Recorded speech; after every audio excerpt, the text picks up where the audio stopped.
Hello and welcome to episode 8 of Inside the Stage Door.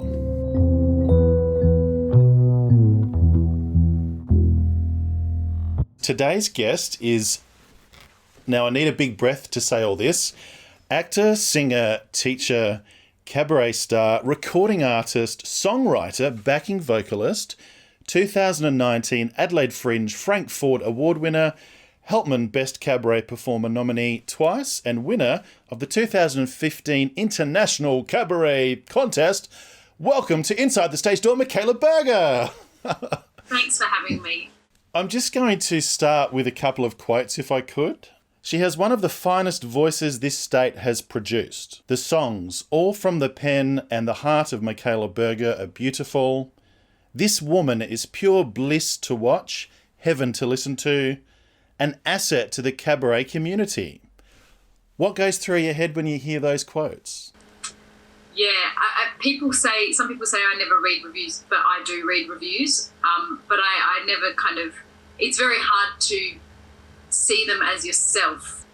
It's really easy to get swept away or pushed down by them. So I try to keep a level head, whether they're amazing or terrible. I just go, okay, because if you read a terrible one and then you're in the middle of a season, it stuffs with your head. Yeah. So you can't kind of adjust to everyone's perceptions and everyone's views on you, because after all, it is just a view. It really is. Yes. No one's really not biased in some way. Yeah. But I mean, when the final quote comes from someone like Kate Sobrano, surely there's some sort of weight behind that. I don't know. It's amazing and I feel very grateful. I'm not saying I'm not grateful, but I just can't get... Also, I feel like sometimes when the reviews are good, it puts the extra pressure on you before you go on stage. Yes. You're like, oh no, people have read this thing and now they're going to expect me to be like Edith Piaf. So if I took all the good ones, it would actually, I think I'd go a bit nuts. Right. Because if you're too much in the expectations of the audience, I just think it would be too stressful. Yes. And I'm not very good with too much stress, so I kind of just ride it and go, okay, well, they think that I'm just going to do my job and I'm just going to do the best I can because that's all I can do. I can't try and live up to anyone's expectations, but yeah. Great answer. Michaela, how long have you been a performer for? This is a strange question because I don't remember not being a performer. I was my first big show was The King and I when I was 9. Wow. And I'm now, it's been nearly 30 years. So that was my first professional show, my first hit, The King and I at the Festival Theatre. The set was incredible and there was the first scene where us children came out. I was one of the royal children and we had to come out from behind this beautiful ornate backdrop thing. And I just remember standing there and there was a stage manager and I said to her, I've got so many butterflies in my stomach. And she said, oh no. And I said, no, I want to do this. This is great. Like I knew already that I was addicted to the adrenaline, adrenaline junkie at 9 years old. Yeah. The bug bit you early. Yeah. Michaela, did you train anywhere to be a singer? I did. I started singing lessons very late. I had a great head of music when I was studying who, for some reason, she kept saying to me, don't have lessons yet. Don't have singing lessons because you can already sing. She said to learn instruments. So I learned the cello, which I played very badly, the piano, and, just trying different instruments. And then because I wanted to do voice for year 12, I had to have some lessons. So I started having lessons. And then that teacher, brilliant teacher, helped me train to audition for the Conservatorium of Music in Adelaide. Right. So that's what I first studied classical voice. But I had such a great teacher there as well who encouraged me to keep singing musical theatre and pop so that I didn't lose because I'm a natural belter. I love belting. So I didn't lose the belt sound as well as being able to sing classically. And then I trained in London. That was a master's in musical theatre. So I did very hardcore classical and then very hardcore musical theatre, and both were just amazing. And you went to London straight after the con? No, I had a gap year in France, but it wasn't a whole year because I left in, say, I can't remember when I left, but the school year over there obviously starts in September. So I was already auditioning from France. I was flying over to London. So it was just a simple thing as well, because the flights are quick and easy, and I was flying to London to audition or sending in tapes and stuff like that. Yeah. Because I knew that I wanted to go, but I didn't feel ready. I didn't feel like I just wanted to jump from classical straight into this hard, because the master's degree is very, very intense. It's only 1 year, and it's like you can't work while you're there. You can't have a job. That's how intense it is. So right. I had to really be ready. I knew, like psychologically ready as well. Right. Thank you, Michaela. I'm wondering, how does a young girl from Cooperpedia in outback South Australia end up performing cabaret in Covent Garden and performing at Her Majesty's alongside the likes of Nancy Hayes and Robin Archer?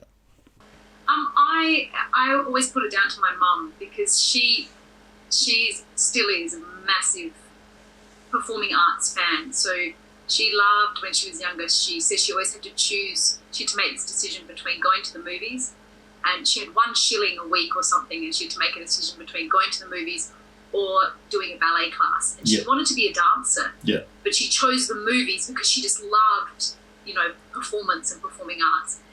And so we were in Cooperpedia, but she still managed to, she just wanted to culture us. I've got 2 older sisters, and the only sort of VHS tapes, we had 1 channel on TV, which is in Parja, and there wasn't much on. And then we had these VHS tapes of The Wizard of Oz, Annie, and The Sound of Music. And that's all we had. And so we'd watch them on rotation, and then Mum always sang us musical theatre songs, and then she'd bring us down, she'd get in the car and drive down the dusty roads before there was bitumen road up to Cooperpedia. So she'd drive 3 screaming kids in the back for 10 hours. Right. She was about 12 back then, I think, because of the dirt roads, but to see Cats the musical and Starlight Express, and she just exposed us. And then on top of that, she had this really amazing sort of ability to bring the community together in Cooperpedia, and she would put on cabaret nights. Wow. Funnily. Yeah. She'd get all the teachers to perform and the parents, and they'd raise money, and they never sang, but I remember her miming, and they did the can and all sorts of really like variety shows, Yeah. So I think, that's all I can put it down to. There's nothing else. Yeah. She never pushed. She's definitely not a stage mum. I remember the King and I auditions. It was those days when they used to put it in the advertiser, a little square saying, auditions at the Festival Theatre for ages, 5 to 13 on Saturday, the 16th of July, and then 3,000 kids would turn up. Wow. That's what we did. And she'd have said to me, do you want to, there's this show coming in, there's this, I said, well, what is it? She said, I think you'll get to wear quite nice costumes. I'm like, okay. So she never, and then we turned up, and I was in a really daggy sports girl tracksuit, and all the other girls had been doing ballet since they were, in the womb, and they had their hair pulled up tight and their leotards on, and I was like, what is this? I was just so, and both of us though, that's what I love about my mum. We never, here she is now. I'm in the middle of an interview. Can we meet her? Can you meet them, Mum? We're speaking of her. I want to meet her. So you're the reason Michaela is a big star now. Oh, yes. It is. Tell me how. Oh, well, she says that you had a love for the performing arts and yes, put on cabaret shows in Cooperpedia. Oh, yes. Well, thank you so much for creating this beautiful performer that we now enjoy. Well, I can say that I did create it. Yes, you did. Can I ask while we've got you, are you a singer as well? No. I don't believe you. There's something in there. I've tried to give her some lessons. There's something I in there. always wanted to be a performer, but there's nothing there. But the love for it, which which is great. Yes. When shows come, Mum and Dad are the first people there, and they go, they just love it. Fantastic. And that's what you need. You need people who also love the art. Absolutely, to watch. Yeah. Well, thank you so much. What an amazing. Nice meeting you. Nice meeting you too. Yes. Thank you. Bye. Thank you. That was a nice little coincidence. That was lovely. Thank you for that beautiful answer. Michaela, you're also very well known for exposing Edith, which you've performed, I believe, in a lot of places. Could you tell our viewers what the show is about and how it came into being? I love the way that this show was created. I've been meaning to do an Edith Piaf show for years, and I'd always sung Edith Piaf since I was in France when I was 17. They introduced me to her, and I was like, oh my gosh, I have to sing her. And but, for my third year recital at the con, they let me sing 3 of her songs, and it was just, I always felt that I was really connected to her, and I was quite obsessed with her. Not a bit, I was quite very obsessed. And then I met Greg Wayne. Yes, extraordinary musician and singer. And so we were both busking in the Central Markets, the Adelaide Central Markets. And I wanted some guitar lessons. And so we started guitar lessons, but it didn't go very well because it's not my thing. But within, the first guitar lesson, we found out he was obsessed with French music and Edith Piaf and French song. And we were like, okay, this is it. We have to write a show. And I'm telling you, it just happened. We've got the recordings of us first arranging the songs, and it's we wanted to not have it the usual Edith Piaf. So because Greg's so amazing at the guitar, we wanted to make the whole thing on guitar, obviously, and see what she would have done if she was alive today with the technology that we have. So I had just discovered the Boss 33 loop pedal, so I was obsessed with my loop pedal. So I looped my vocals during the show, and Greg loops his guitar and does these amazing effects, and we just pulled the show together. We decided what songs to do. We decided to not do all the good, well-known ones, and we knew we needed her first song, we knew we needed her last song, and then we just created this show. But it kept developing, though. What it is now is not what it was. Right. The first time we performed it at Love OM, it was incredible, and there was a line-up down the street of people getting turned away. And we knew we had something special because of Edith Piaf, because of her story, because of the songs, because of Greg, because of me. We just went, there was something about it. We went, oh yeah, this is something. We had a friend step in and film for us before we did it at Love OM, because we'd gotten into the Melbourne Cabaret Festival, and we needed something to apply. We needed a video or something, so we had a friend film, and we filmed in Love OM. We hired it for the day. We filmed 3 parts of 3 songs, and when the friend looked up from the camera, he had a tear down his cheek, and he went, this is going to be really special. It evokes something. It's just timeless, and also people's love for her. I mean, that's why it's been so successful as well, because people just love her. They've been as influenced by her as we have in their lives, and she's this iconic kind of this memory for people. And a lot of people come and they say, oh, my grandma used to play this, so I've got these memories growing up with my grandma. And a lot of French people come and see it, so it connects them to home. And so that's kind of the story, a brief story, even though that was longer, of the creation. It was very special though. It was a very special, just right place, right time thing. Thank you. Now, Michaela, you've been known recently for the beautiful show called A Migrant Son, which I had the distinct pleasure of seeing, and I fell in love with it. Can you just explain to our viewers how that came into being and the process behind creating the show? Yeah, so this was, for me, a very different process than exposing Edith.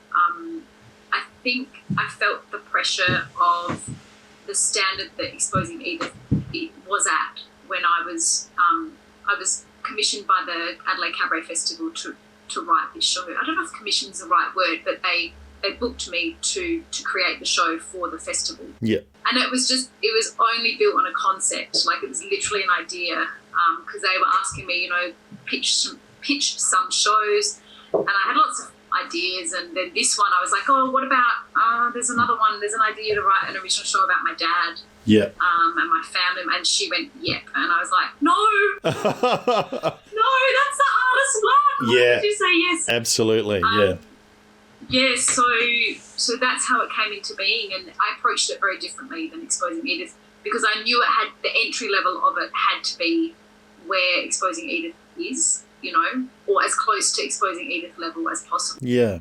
Which was a lot of pressure. And it was my original music. Yes. So that was scary. Yeah. So you're really putting your heart and your whole soul on the line for the audience to see.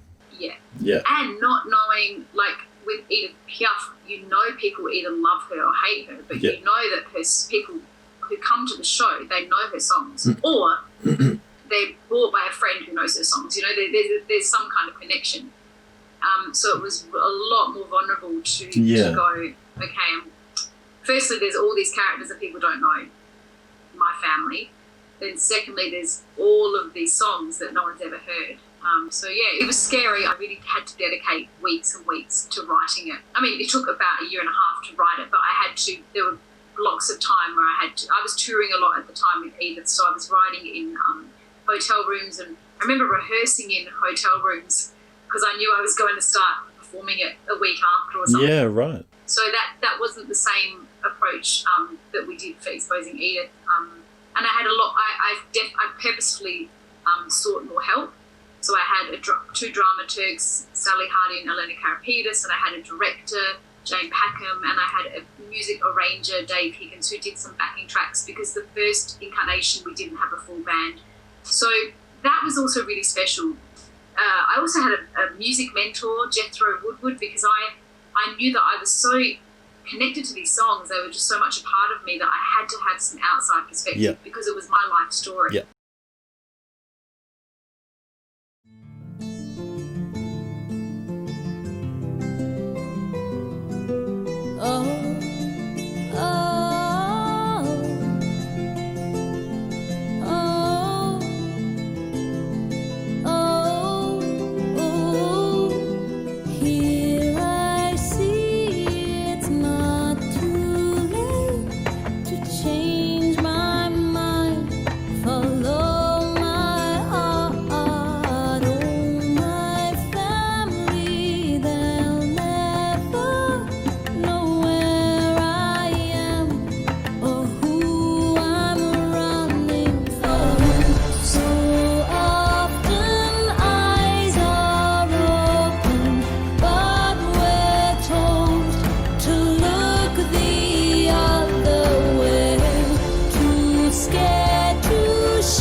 I'm sure I speak for most other South Australians when I say we as a community are richer for having you and having your father's beautiful story on stage, and thank you very much. It was a pleasure to be in the audience to watch that beautiful story. But moving right along, Michaela, you during lockdown you certainly haven't been idle. You've created Sequence Sessions online. What's Sequence Sessions all about? Well, it's been on pause for a while now because I suddenly got busy doing some other stuff. But I had this idea for a couple of years actually to do Sunday Sequence Sessions, and every Sunday wherever I was in the world I would get on with my uke or just sing something. And then so lockdown happened. We'd actually just left Adelaide. I'd been doing a Migrant Son for the Fringe, and then I came back for a few more gigs, I can't remember, and my husband and I were here, and then we returned to Melbourne, and then on the day that we were returning I started getting phone calls of cancelling my whole year's work basically. So I really quickly was like, oh God, we didn't know anything about Job Seeker or Job Keeper or anything. All I knew is that my whole yearly income, because I can't really rely on the Fringe for yearly income. Yeah. So it was all about to start in March. I had 2 big tours planned and all these other shows around that with Edith. Right. And so yeah, it just dropped out. So I just went, I've got to pivot, I've got to pivot. And I just went, I've got to go online. It was a lot of work to set it up. It was, I think, getting help from people in Canada and America and London and everywhere but it was worth it. So I got it off the ground and started doing 3 sessions a week. So 2 for kids and 1 for adults. Great. And I went for about 6 weeks and it was a lot of work. Every day I was learning song requests for people, and the whole week was taken up by learning songs, which was beautiful, actually. Great. At that time, it was almost just what I needed. I was like, oh, it's nice to be singing cover songs, Yeah. Yeah, so, but then I was also lucky because I was getting some gigs. Like I did this amazing gig for the Geelong Performing Arts Centre in quarantine. Like I came in and everything had been disinfected. I had performed on the stage by myself, and so I'm very, very grateful because I was lucky to get a few gigs here and there during that period. But yeah, that was sequence sessions. It's still in there somewhere, but I'm just very busy at the moment. That's why I'm back in Adelaide, but right. I don't have time at the moment, but it's there, and that's what I love about it. I can just go, hey guys, let's do a sequence session. Yeah. Now, speaking of songs, Michaela, could you sing for us live on Inside the Stage Door? I'll do a bit of Edith Piaf for you, shall I? Yay!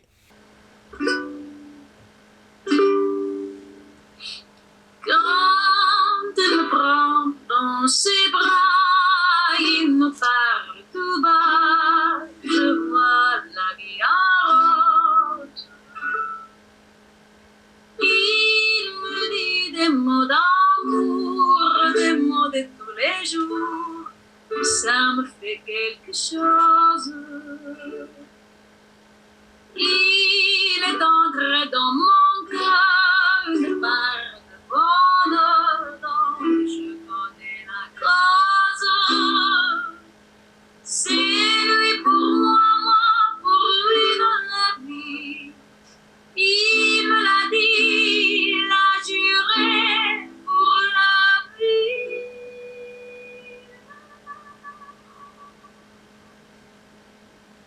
Et dès que je m'aperçois, je sens dans moi mon cœur qui bat.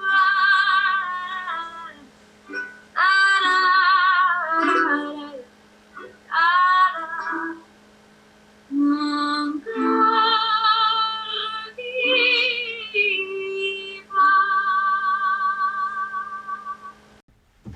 Oh my God. Fantastique, mademoiselle. Merci. Thank you so much. I could listen to that forever. Moving right along, Michaela, you've worked with some of the country's finest performers in your career. In 2016, you were part of the Windmill Theatre and State Theatre of South Australia production of Rumpelstiltskin. I want to know what it was like working with the likes of Mitchell Butel and the extraordinary Paul Capsis. Paul Capsis was in the audition, and I had this really funny audition experience where I'd gotten, it was set for 11:30. I was told by my agent it was 11:30, and I was on my way at 11, and I got a phone call from Windmill saying, are you coming to your audition? It's at 11 o'clock. And I was like, oh my God. Oh, no. I was like, oh, great. Well, I'm not going to get the part because they're going to think that I'm lazy and late. And so I just gave up before I even got there. No right? way. I was like, whatever, I'm not going to get, And then I walked in and Paul Capsis was there, and I'm like, but he was divine. He came up to me, Right. hugged me, so excited. Yeah, I mean, look, I've got no words. And Mitchell Butel, just a beautiful human and an amazing performer. Just learning, and the whole cast though, Elena Carapace, oh my God, Ashton Malcolm. It was just like the whole cast, I just learned so much. And working with Rose Meyer, Yes. I mean, and Jethro Woodward, it was a dream. It was like, and then we all went to London together, and it was just, I mean, it was a dream. What an extraordinary experience for you.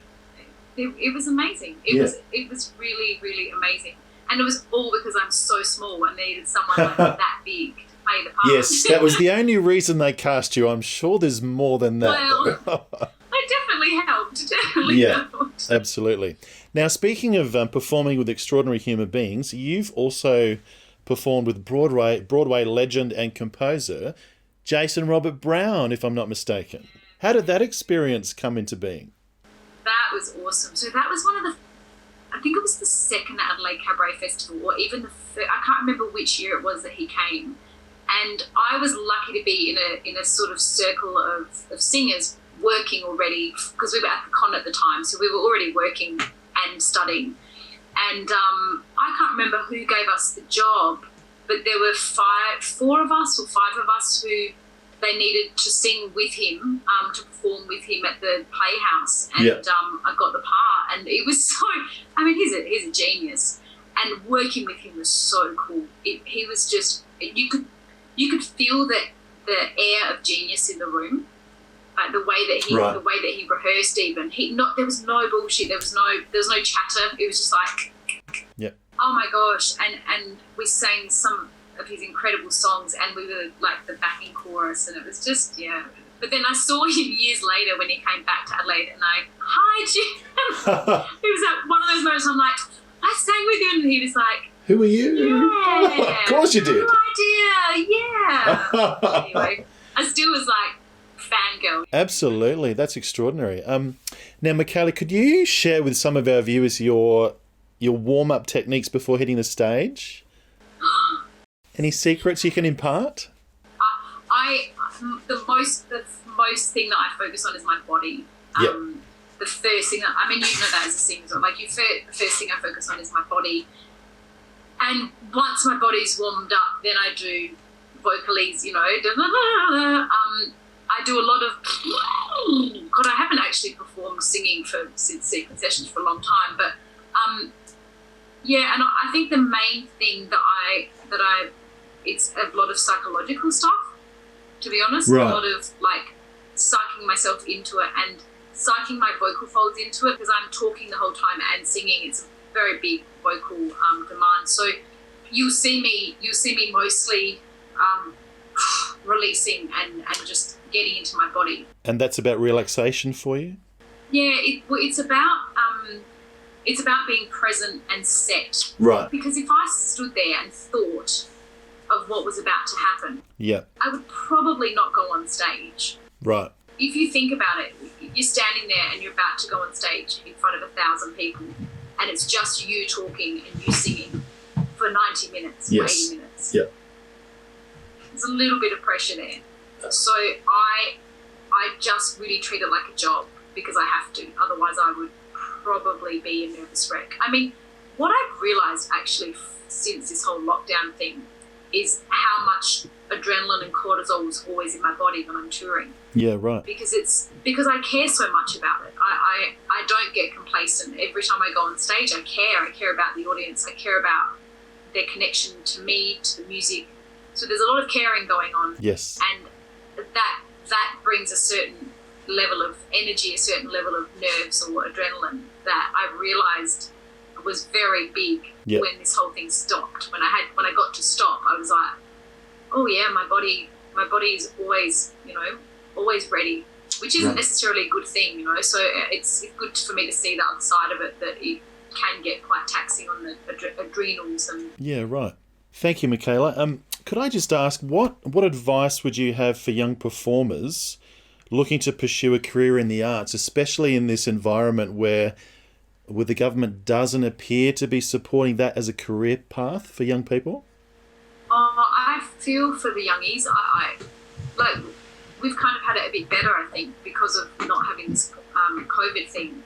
I teach a young boy who's in year 12 and he's wanting to study music, and we were just talking yesterday and he's like, what do I do? Yeah. And I said, I don't know. I just don't know. Like, is there, I mean, there's definitely, I still think there are definitely career paths, because people want the arts, whether they know it or not. A lot of people don't know that they are watching, when they're watching TV, that they're watching artists. A lot of people doesn't click to them. Yeah.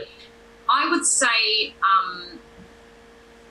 I don't know. I don't want to get people in trouble with their parents, but I would say just do it. I would say if you're not doing it, then your light's not switched on. I would also say don't get a backup. but that's just me. Okay. That's my mum as well. Yes. My mum, my Yep. parents, I'm so lucky. Everyone else's parents were saying to them, get a backup, study this, study that. My Yep. parents were like, don't get a backup. If you get a backup, then you do your backup. And I was like, okay.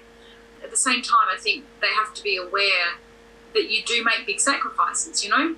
Yes. My husband and I don't have children, and it's a choice Right. because of my career. Yep. We live in a tiny flat, which is such a small amount of money a week because we know that it's not a constant income. Yeah. We have one car. So it's actually deciding if you really want to do it, how much you want to do it, and also you can do it without doing it, if that makes sense. So I've got friends who got conventional jobs and they still get to perform, and that they're so happy. Wow. And if you can do that as well, you can have a great stable job as long as they understand that you've got to go and audition for things. Because like this, the reason why I'm in Adelaide now, I got a phone call on Wednesday last week saying that I got a part, and I'm here now. So you've got to be ready to drop everything. Yeah. I think the key word is uncertainty. You've got to be okay with uncertainty and with not a stable routine. Like when people ask me, what does your week look like? It's impossible. It's, oh, okay, I'm Friday, I'm in Perth, and then Saturday, then we're going up to like it's not a thing. You don't, what time do you wake up every day? Well, I don't know. If I'm performing at night, then I'll wake up at 9. But Yeah. if, like it's Just changes. So I think, but for me that works because I love uncertainty. I think if you want to do it. Great. That's really Okay. bad advice. Good. So you've heard it here first, kids. Do it. Yeah. Yeah. And don't give your parents my phone number. Now, you've probably already answered this question, but Michaela Berger, are the arts important to society? Well, yes. Why? Well, I think we've seen with the whole COVID thing that possibly the only thing that has kept people going without them knowing is the arts. Right. Netflix, Stan, that's the beginning. Yeah. Facebook, some designer has designed Facebook. Websites, like anything you see that is designed, that's an artist. It's a creator who has designed that. Even Right. web designers, they're designers. But the performing arts, I think, it's such a huge part of society, and without it, there's no heart. Because it's connection, like when you're singing and dancing and performing and being part of this group, watching a story together, it's magic. It's magic that doesn't happen when you sit down at your accountant's office and he's doing your accounting. There's a fulfillment, there's a life fulfillment that people get. And there's so much scientific proof, and I go blue in my face saying this, but for children, like there's so much scientific proof about studying music, about studying the arts and how it develops a certain part of the brain that it gets ignored. And schools, I hate to say it starts in the schools. Like we have to in Australia develop a culture where the arts is respected and the arts actually has a weight in society. Yes. We don't have a weight at all in Australia. No. And we try so hard as well. Like the amount of amazing emails I get every day from these arts organisations, MEAA, APRA, they're all just working so hard at the moment just to keep us on the map. Yeah, right. And I think, wow, it's a lot of energy goes into just keeping the arts on the map. Yes. And it'd be so lovely if that energy could be directed into creating shows and creating the art instead of listen to us. We are valued people in society. Absolutely, yeah. Very important to society.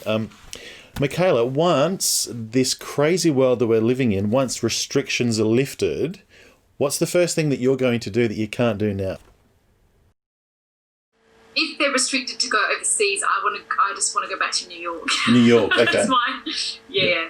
But I would definitely gather all my family first and hang out with them for a long time, get my sister back from camp. I definitely make sure I see all my friends and everyone that I want to see. And it's interesting to reflect on you asking me that, and I don't go to, I want to jump back on stage straight away. Yeah. It's interesting that the values are in human connection. That's a really important thing. Right. for me, of my family as well. Well, we're very fortunate to have your beautiful mother on Inside the Stage Door this evening. That was Oh, lovely. that's special. Lovely That's surprise. Michaela Berger, it's been an absolute joy to talk to you. Thank you for your beautiful song. And yeah, thank you so much. I appreciate your time. You've been watching Inside the Stage Door. I've been James McCluskey Garcia from Reading Companions Australia. I'd like to thank our regular contributors to this episode: Tepo Films, Ipskip Productions, All Pro Audio, Tempo for Two Productions. Please like and share our page to see some future guests. Thanks for watching.